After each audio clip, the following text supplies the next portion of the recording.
I'm going to take you on a tour of the Great Exhibition of 1851. Most of us would go in through the front entrance. That's the entrance on Kensington Gore. There was also an end entrance at the east end. The first few days were expensive and gradually the prices were dropped.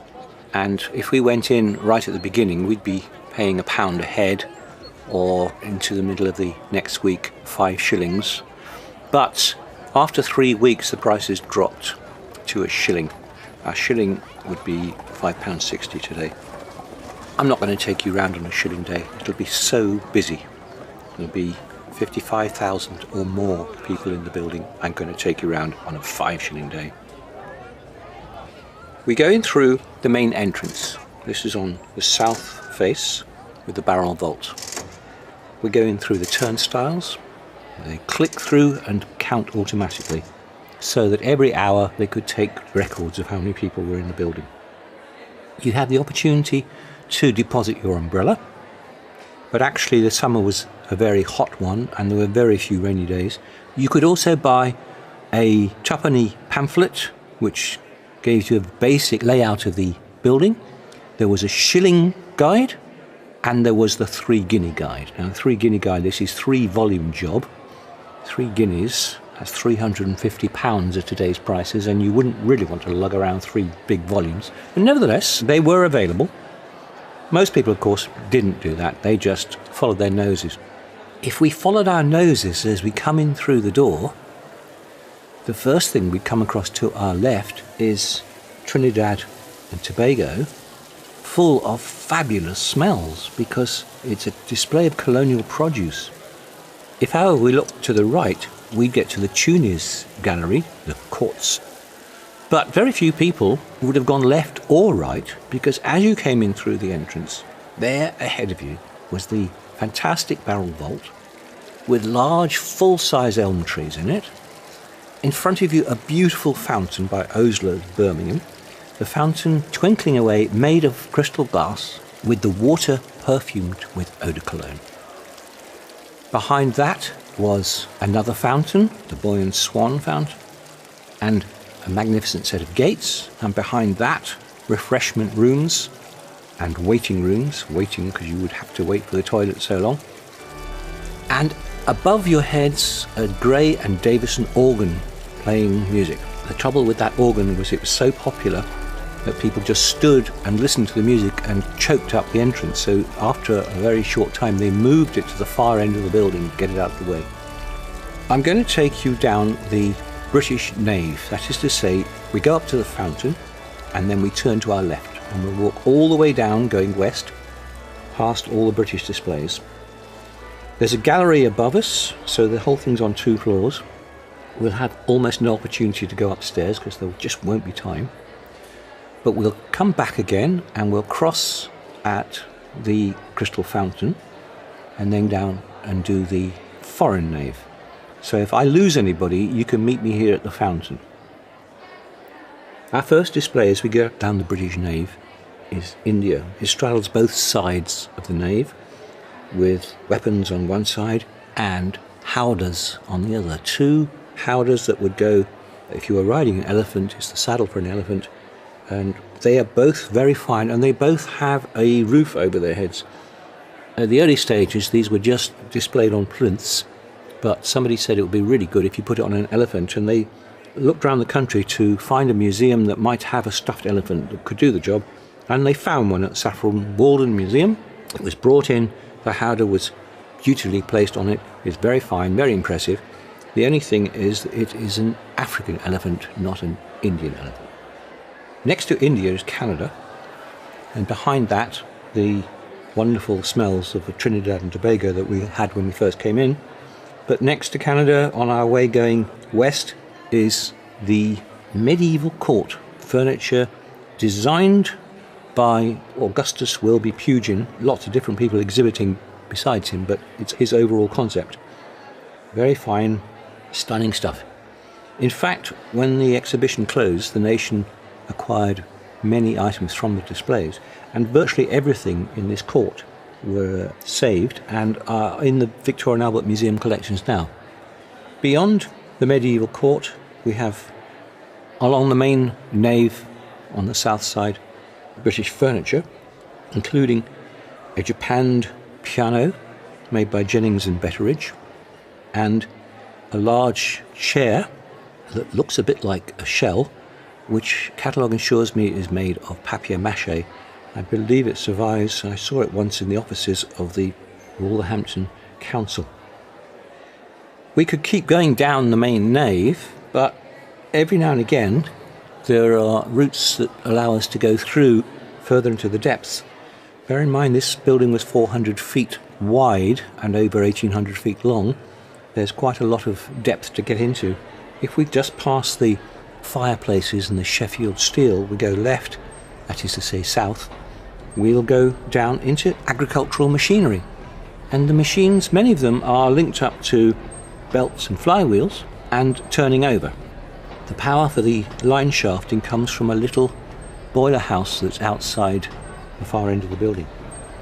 We carry on going a bit further south still, we get to a very long gallery of minerals, and one of the 17 exits can be seen. There are really 2 entrances, but there are 17 exits, so you could get people out of the building quite quickly.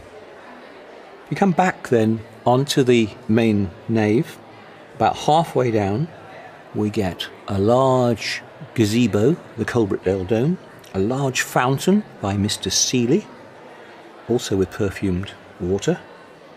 We get a lighthouse optic by Messrs. Chance of Smethwick, and we can then just about see the far end of the building, where upstairs there are musical instruments, mechanical toys and medicinal items. So for instance, a walking stick which the handle could open up, and there it had a tube for medicines and even an enema.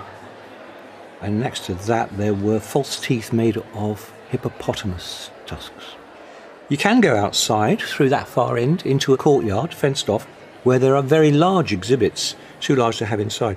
Great big lumps of coal from Brumbo, a column of granite from Cornwall, and also the aforementioned boiler house. If you come back in though, and start going back towards where we first came in, we will be going alongside a very long, large model of Liverpool docks. This model stands on 16 elephants. It shows 8 miles of docks and it has 1,500 ships on it. Quite an incredible thing. I haven't understood why the elephant is used for the legs. I have a nasty feeling it's something to do with the ivory trade. If we go halfway down the main drag, we've passed on one side furniture and some textiles. On the other side there's more textiles. We get as far as the fountain. Mr. Seeley's fountain was suitable for a marketplace or provincial town, according to the catalogue. Now there was a later comment which said, "We were not before aware that the inhabitants of our country towns are so utterly devoid of taste." We passed the fountain, and before we get to Lord Ross's telescope, Lord Ross, by the way, was one of the commissioners of the exhibition, and we turn left there, we get at last to a refreshment court, because we probably don't need a refreshment this time. We'll need some dry curling sandwiches, we'll need some Bath buns, we'll need some mineral waters by Mr. Schwepp. And we will actually be in the open air, because although it's still within the perimeter of the building, the sky is open because there are full-size trees there. And this is one of the 3 refreshment rooms. Turn on our backs from the refreshment rooms and we are in moving machinery. Lots and lots of working equipment here, again driven by belt drives linked up to that steam engine outside. There's a large printing press belonging to the Times, and they are printing copies of today's newspaper on it. There are corn mills, there are lathes, there are the hydraulic jacks that lifted the tubes of the tubular bridge over the Menai by Robert Stevenson. There's a steam hammer by Naismith, and a whole row of full-size locomotives. On the 18th of April, just before the exhibition opened, a team of 22 horses were used to drag the locomotives into the building. We turn back then and get ourselves back on that main nave. We come to the position that was opposite the japanned piano, and there is English furniture. And with hindsight, we can see that English furniture at the time was well made, but not as well designed as French furniture. And that was one of the lessons from the exhibition, because for the first time ever, you could see other nations' produce. We're working our way back towards the Crystal Fountain. We go through India again. There you'll see the large throne. There's a throne room assigned to Queen Victoria, big ivory throne. And this throne was used in the closing ceremony, and it still survives. It's in the collection at Windsor Castle. If we go past the throne room round the back, we'll get a glimpse of the Coalbrookdale Fountain, the Boy and Swan Fountain, and the Coalbrookdale Gates, which means we're nearly under the barrel vaults again. Coalbrookdale Gates were designed by the works manager Charles Crooks, and the fountain was designed by John Bell. John Bell had also designed the statue inside the big gazebo. The gazebo itself was designed by Crooks. It was 40 feet high, 20 feet diameter, all cast iron.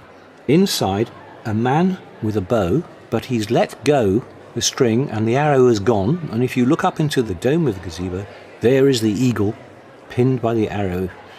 Newspapers described it as the height of poor taste. Nevertheless, he won a prize for his sculpture.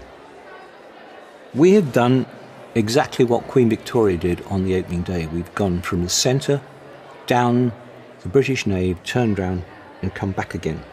Crossed over at the Crystal Fountain, and now we go down the foreign nave as she had done. On the corner we've got Greece and Persia, a very small display.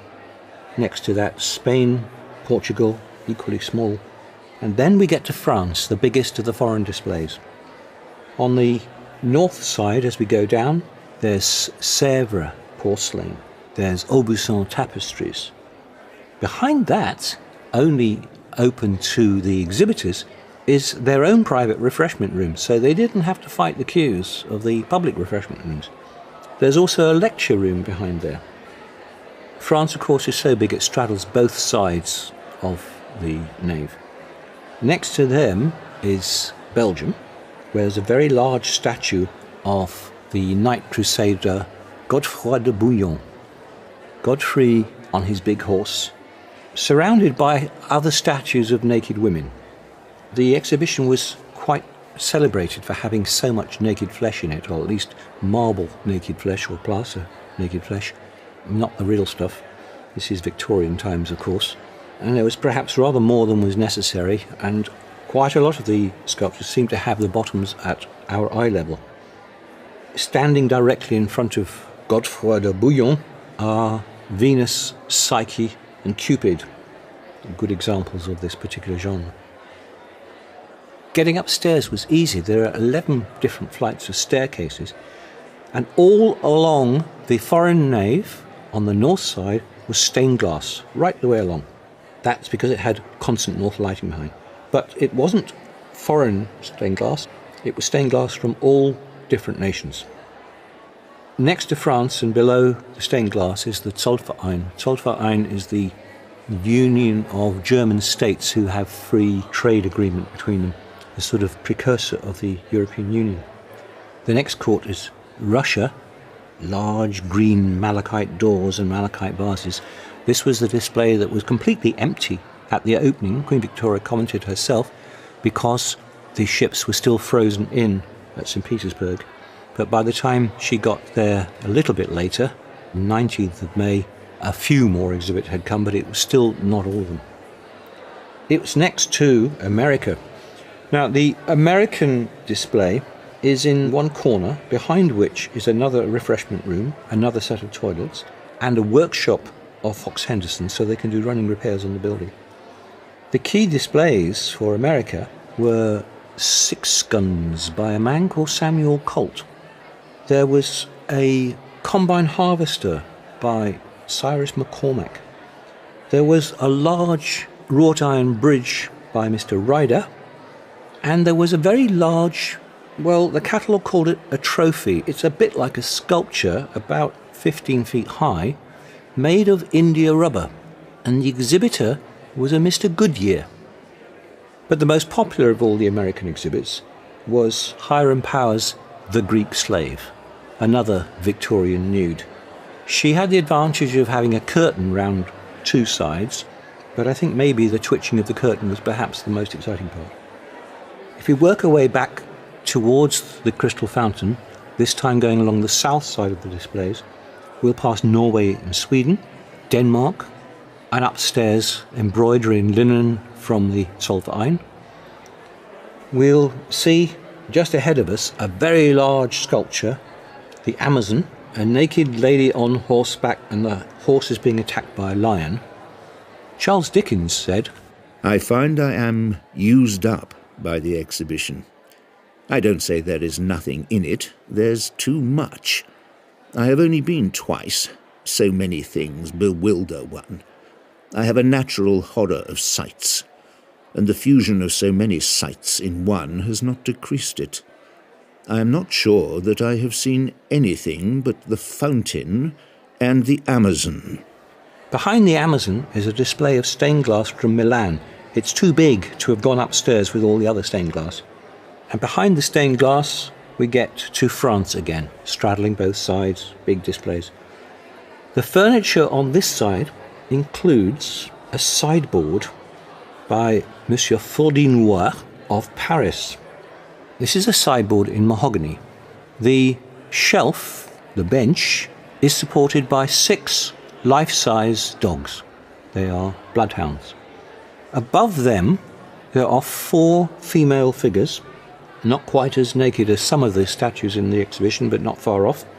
And they, according to the catalogues, are depictions of the goddesses of wine, coffee, tea, and dessert. It was, however, the inspiration for the Coalbrookdale Company to produce a cast iron table in 1855 for the Paris exhibition, which also used life-size dogs, but that time life-size deerhounds. And that too was one of the ugliest things I've ever seen. That survives in Coalbrookdale in the Museum of Iron. Back near the entrance, displays of Tunis and Switzerland. We can see glimpses of the light of the barrel vault above the fountain. On the 7th of May, Queen Victoria said, "We went to the courts allotted to Tunis and China, which are very interesting, and Tunis particularly beautiful, being arranged as a native bazaar, full of magnificent embroideries, stuffs, metalwork, etc. And next to it is China. China didn't actually send any exhibits at all. All the items you saw were borrowed from private individuals or from museums around the country. So China, Switzerland, Tunis, we're right back where we came in. The fountain's ahead of us. I hope I haven't lost anybody. That same area by the fountain was used on the closing ceremony of the exhibition. But during the opening, 141 days, we had over 6 million visitors there. Then it closed, and the exhibitors and their families were given 2 days to come round themselves. They could actually have a free visit. And then the next day was the prize-giving ceremony. There were no monetary prizes, there were only medals, different levels of medals, and quite a lot of medals went out. There were lots of souvenirs, plates, cups, mugs, clay tobacco pipes, carrying an image of the exhibition. If you got one of those, it would have been sold by vendors in the park outside, or in other parts of London. It wasn't bought from within the exhibition. You weren't allowed to sell anything in the exhibition apart from the refreshments and the guides at the stalls when you first came in. The displayers could take orders for things, and of course if you asked them what it cost, they would tell you, but there were no displayed prices. Queen Victoria was very desirous of some of the things. She said there were lots of things she'd like to buy, and in fact she did. She bought a statue of Andromeda by John Bell. That's the same man that did the Boy and Swan Fountain and the hideous Eagle Slayer statue. And it stands now outside Osborne House in the Isle of Wight. Many of these survive. Osler's Fountain, that wonderful eau de cologne fountain that we saw right at the beginning as we first came in, was dismantled and moved along with the rest of the building to Sydenham. The temporary building lasted throughout the summer of 1851. It was taken down in 52, moved to Sydenham and rebuilt and enlarged, so it was about a third larger. Fox Henderson got the contract. The same people that built the 1851 exhibition built the 1854 exhibition. That's when it opened.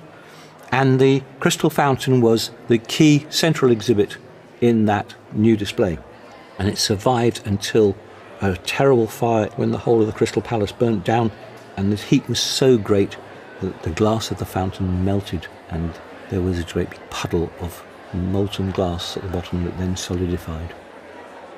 All that's left for us to do is to reclaim our umbrella, hope it's the right one, pass out through the turnstiles from this really hot building.